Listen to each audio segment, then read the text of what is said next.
Je pense qu'il ne faut pas négliger les signes distinctifs. Ils ont une fonction, ces signes distinctifs. Ils ont la fonction de distinguer, justement. Alors moi, vous savez, moi je raisonne je raisonne au niveau du management, c'est-à-dire quelque chose a été mis en place il y a très longtemps par des dieux, si on veut. On peut employer le mot Dieu dans un sens très large. Les conquistadors qui sont arrivés en Amérique étaient aussi perçus comme des dieux, etc. Alors, donc, ça a été mis en place, ça a été organisé, et on ne peut pas nier cela. C'est comme si vous entriez si vous ne faisiez pas attention aux signaux de la route, aux indications qui sont ici et là, disant tout ça, ça n'a pas d'importance.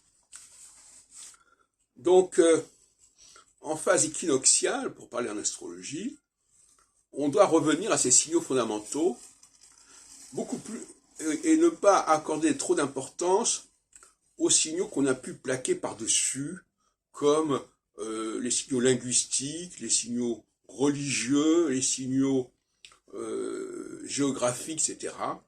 Encore que géographique, ça pourrait aussi être intéressant. Mais les couleurs, c'est important, par exemple. C'est pas par hasard qu'il y a certaines couleurs qui sont utilisées.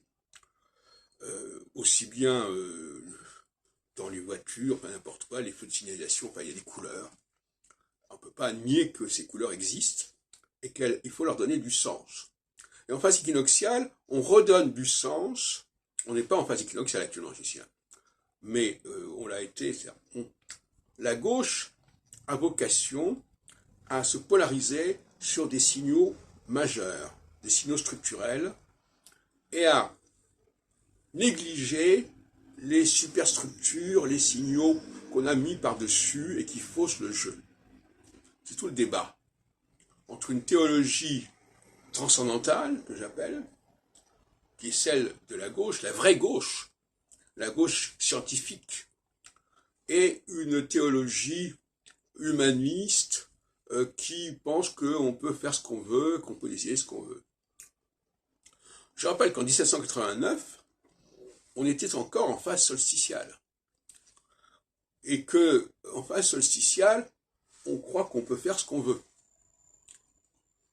En phase équinoxiale, on est obligé de respecter un certain nombre de structures majeures qui sont les structures les plus évidentes. Alors, un enfant, par exemple, c'est ce qu'il va percevoir, l'enfant. Et l'équinoxialité, quelque part, c'est le retour à l'enfance.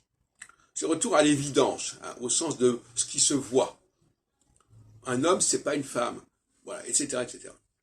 Et en phase solsticiale, on a une forme de corruption de ces perceptions, et on met par-dessus toutes sortes d'écrans qui ont l'avantage d'être l'œuvre des hommes et l'œuvre des assemblées, mais qui sont, comme diraient les linguistes, tout à fait arbitraires.